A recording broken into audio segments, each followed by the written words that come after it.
Et voilà, donc ça c'est vraiment très très plaisant quand quelqu'un dit, comme une série télé, quoi.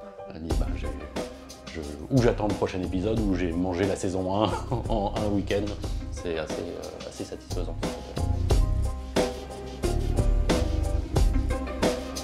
Bonjour, je suis Pauline Payassa, je suis journaliste et bienvenue dans le Making of des Jours, le podcast desjours.fr. Pour pouvoir donner vie à toutes ces séries, Les Jours travaillent avec beaucoup de journalistes différents et la rédaction reçoit donc régulièrement des épisodes qu'il faut relire, corriger, titrer. Et ça, c'est le travail des éditeurs. Donc bonjour François, bonjour Lucille, vous êtes tous les deux éditeurs à la rédaction des Jours. Est-ce que vous pouvez vous présenter rapidement ? Donc, je m'appelle Lucille Sourdascadio, je suis journaliste éditrice au Jour depuis plus de 6 ans maintenant. Je suis arrivée vraiment au tout début, je crois que le site avait 1 semaine ou 2 semaines quand je suis arrivée. Et avant ça, j'étais à rue 89 et avant ça, j'ai fait l'ESJ à Lille. Moi je m'appelle François Meury, je suis aussi journaliste éditeur. Je suis arrivé 2 mois après Lucille, donc en avril 2016. Et avant, j'étais longtemps éditeur au magazine Terra Eco, mensuel écolo. Et avant, j'étais à Libération et correspondant au Venezuela. Alors, en quoi consiste en fait le travail d'éditeur ? Alors, il y a plusieurs parties dans ce travail. Donc d'abord, c'est un travail de journaliste. On est tous les deux journalistes avec Lucille. Mais notre première tâche, il y en a plusieurs, mais notre première tâche, ça va être d'abord de corriger le texte que l'on reçoit des rédacteurs, un texte qui a d'abord été validé par le directeur de la rédaction, Raphaël Garrigos, ici au Jour. Cette correction se passe sur plusieurs plans. Il y a l'orthographe, il y a la typographie, voilà, essentiellement la grammaire, la syntaxe, ce genre de choses, donc quelque chose d'assez normé pour commencer. Et puis après, peut-être Lucille, tu veux faire l'étape d'après ? Et après, la deuxième étape, c'est plus sur la forme et le fond du papier. Donc ça va être la forme, ça va être vérifier que tout soit bien clair, la syntaxe, éviter les répétitions pour que ce soit le plus fluide possible. Et toute une partie fond où on vérifie déjà, il y a une partie fact-checking, on vérifie les chiffres, on vérifie les citations. Il faut que chaque information ou citation soit sourcée. Si ça ne l'est pas, on demande au rédacteur ou à la rédactrice de nous trouver le lien. Il y a toute une partie, en gros, des fois on se retrouve à bouger des paragraphes pour qu'il y ait une logique dans la construction du papier. En fait, l'idée, c'est vraiment, pour moi, on reçoit un papier plus ou moins brut et on fait en sorte qu'il soit le meilleur possible. Donc ça va être, tout ce que disait François, tout ce qui est la correction et tout, et être sûr que ce qui peut nous sembler évident pour nous, des références, soient compréhensibles par une personne qui n'a jamais entendu parler du sujet. Sachant que je trouve qu'il y a une petite particularité au Jour avec le type de narration, vu que c'est en série et qu'on publie plusieurs épisodes, il faut que quelqu'un qui arrive à l'épisode 8 puisse comprendre sans avoir lu les 7 épisodes précédents de quoi on parle. Tout comme une personne qui a tout suivi n'ait pas l'impression qu'on lui rabâche la même chose depuis 7 épisodes, 8 épisodes. Donc il y a un petit jeu avec ça, c'est la petite particularité. C'est un peu comme, puisque en général on dit que le travail d'éditeur c'est de prendre le lecteur par la main, de l'emmener en gros du titre jusqu'au point final, autant que possible, même si on sait bien que ça n'arrive pas à chaque fois, mais on essaye de faire ça et de façon assez fluide, que le lecteur il ait eu l'impression que le temps soit passé très rapidement et en même temps qu'il a appris plein de choses et que ça a été plaisant pour lui. Donc ça c'est pour un article et nous on doit faire ça pour la série entière et effectivement comme disait Lucille pour l'article lui-même. Donc on va avoir en permanence cette espèce de zoom dézoom, penser en tout cas à notre lecteur comme ça, comme s'il arrivait là comme ça directement sur cet article-là, parce qu'il peut arriver effectivement par les réseaux sociaux, par l'envoi d'un mail directement sur cet épisode-là, peut-être même sans savoir connaître le concept des jours de l'actualité en série. Donc il doit pouvoir lire l'article normalement, agréablement, etc. Et en plus avoir envie d'un seul coup de se dire « Ah, mais c'est formidable, il y a 5 articles avant, il y a 5 épisodes avant, il y en a 5 après, j'arrive au milieu d'une série. » Voilà, d'avoir envie, voire d'en découvrir d'autres, tout est possible. Forcément, on a chacun notre petite patte. François édite pas comme moi j'édite. D'ailleurs, c'est vrai qu'on ne l'a pas dit, mais il y a toute une partie. On fait aussi toute une partie qu'un éditeur ou un secrétaire de rédaction fait dans les autres médias, c'est qu'on fait tout ce qu'on appelle la titraille, donc qui est le titre, sous-titre de l'épisode et les intertitres ou les citations qu'on met en exergue à l'intérieur.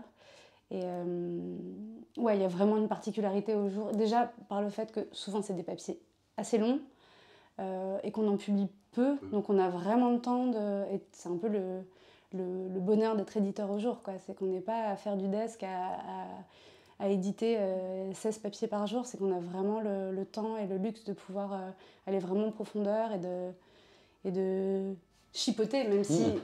On chipote déjà pas. C'est notre métier de chipoter, mais nous sommes des chipoteurs nous sommes des professionnels. chipoteurs professionnels, mais à vraiment pousser, à être un peu gourmand. Une fois que tu as tout fini, en disant, peut-être que là, en fait, une petite note en plus, ce serait pas mal. On peut vraiment se permettre de...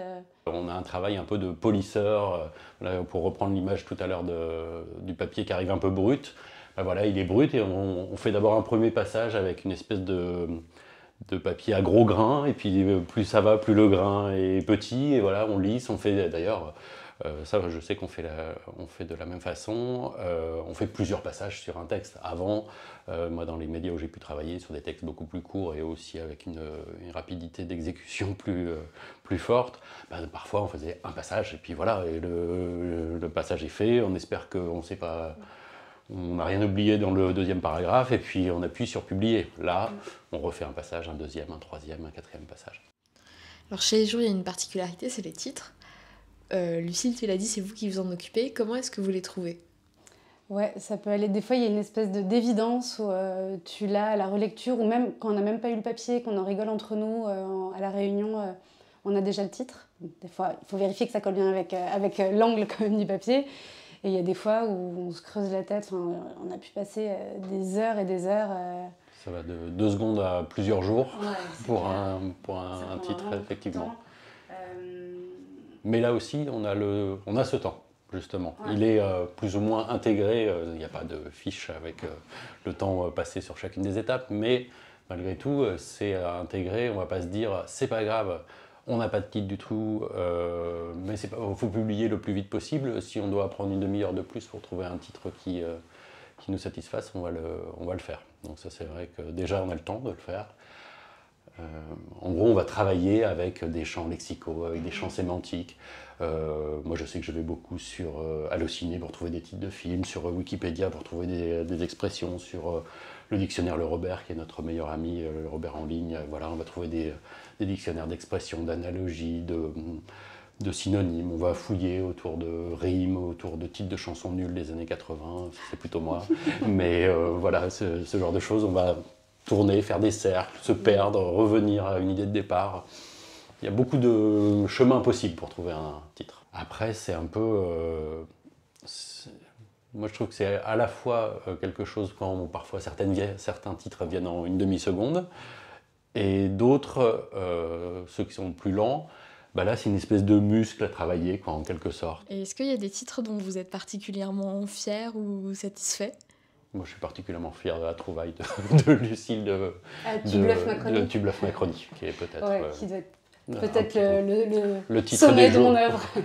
Voilà. Qui avait bien marché surtout, mais c'était vraiment... pareil, c'était après une heure peut-être où je me sentais un peu seule. C'était un vendredi soir où en plus t'as la semaine dans les pattes, t'es un peu crevée. Et j'étais à 2 doigts de me retourner vers Raphaël en disant « Raphaël, aide-moi !» Et voilà. J'ai eu l'idée comme ça, mais on en a fait plusieurs des très bons. Il y avait aussi, c'était un papier de Camille Polony, avec la lune et la thune. Ah oui, viser la thune, ça ne lui fait pas peur. Ouais. Sur une magistrate, je crois, du parquet national financier. Voilà. Mais souvent, oui, quand il y a des titres de chansons, il faut que la chanson soit un peu nulle au départ pour que le titre soit bon, je ne sais pas trop pourquoi. Ou un truc, voilà, une citation, donc tu bluffes Macronie, tu bluffes Martoni, c'est la cité de la peur. Voilà, c'est beaucoup de références à des punchlines, des trucs de culture populaire. Voilà. Ou après, on essaye de temps en temps de réfléchir un peu en amont pour certains événements. Là, typiquement pour la présidentielle, il s'est avéré que tous les titres qu'on avait quand même préparés, et pour le premier tour et pour le deuxième tour, selon les différentes configurations, on n'en a utilisé aucun. Comme quoi, parfois sur le moment, 20 minutes avant, je crois, le premier tour, le 20h du premier tour, ça marche encore avec Macron, loin devant Le Pen, et c'est Isabelle Roberts qui a eu cette idée-là. Et pour le deuxième tour, le choléra président. Moi j'ai proposé juste le choléra et Raphaël a dit peut-être en mettant quand même président, en mettant choléra président.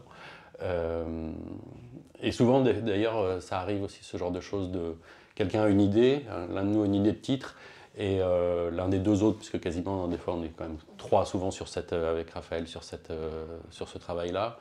L'un des deux autres rajoute un petit quelque chose, amende un petit peu, voilà, il y a un petit côté, je sais pas, Lennon-McCartney. Ouais. C'est les moments en plus qui sont le plus... parce que des fois quand tu es tout seul, quand tu es en télétravail ou même que tu es tout seul à galérer sur un titre, il y a vraiment des fois où tu peux te sentir seul et tu as un peu l'impression de devenir fou parce que ça fait 2 heures, 3 heures que tu es dans le même champ lexical et tu as l'impression d'avoir une idée et tu regardes, en fait, c'était ta première idée de titre et elle est toujours aussi pourrie. Et au moins, c'est vrai quand on est à 2-3 à réfléchir ensemble, il y a un peu un truc qui se passe et voilà, et ça se complète. L'un qui peut avoir une bonne idée, ça pourrait être bien. C'est oui, mais il faudrait préciser avec ça. Quelqu'un qui dit non, ça c'est nul, mais il vaut mieux le dire à haute voix. Ouais. Tout dire, il ne faut pas avoir trop honte parfois. Il faut les évacuer. Des fois, il faut dire des trucs où tu sais que c'est des blagues pourries, mais tu les dis, comme ça, hop, tu peux passer à autre chose et réfléchir réfléchir autrement ou justement rebondir dessus ou que l'un des autres dise non, mais c'est pas si nul que ça. Ça peut arriver, c'est déjà arrivé. Et qu'est-ce qui vous plaît le plus en fait dans le métier d'éditeur ? Pour moi, c'est le processus. Enfin, c'est vraiment le fait de. Je pense que faut quand même avoir un cerveau particulier pour aimer l'édition. Mais c'est vrai d'ailleurs. Je pense qu'il y a peu de gens en école de journalisme qui disent quand je serai grand, je vais être éditeur ou éditrice, quoi. Ça demande de la patience et de la minutie et tu peux pas avoir un ego trop gros parce que c'est pas ton papier, tu vois. T'es quand même là pour prendre la matière écrite par quelqu'un d'autre et la bonifier. Donc moi, c'est vraiment le processus que je trouve. Ouais, le côté avant-après, quoi, aussi, de se dire, alors même si personne ne sait quelle était la copie au départ, mais c'est pas grave, justement. Mais quelqu'un, et ça nous arrive au jour quand même, des gens qui nous disent « Ah, j'ai lu ça, j'ai dévoré telle obsession, je l'ai lu d'un trait, j'ai hâte du prochain épisode et tout ça », parce qu'on sait que c'est des gens du coup qui ont lu les articles en entier. On se dit que d'une certaine façon, le travail a été bien fait. En fait, c'est qu'ils ne se sont pas arrêtés au bout d'un paragraphe et demi en disant « Hein, quoi ? Je comprends pas, mais de qui il parle ? Mais ce chiffre, ah bon ? Mais non, mais c'est mal écrit, c'est mal... Hein ?» Voilà. Ça, c'est qu'on a mal fait le taf. C'est normal, si on s'arrête au bout de quelques mots, quelques lignes... Ne comprenant pas, ouais. Et voilà, donc ça, c'est vraiment très très plaisant quand quelqu'un dit, comme une série télé, quoi. Ouais. Elle dit, ou j'attends le prochain épisode, ou j'ai mangé la saison 1 en un week-end. C'est assez satisfaisant, ce côté-là. Vous pouvez nous retrouver sur Instagram, Facebook et Twitter @lesjours.fr ou nous écrire à contact@lesjours.fr. On se retrouve très vite pour un nouvel épisode.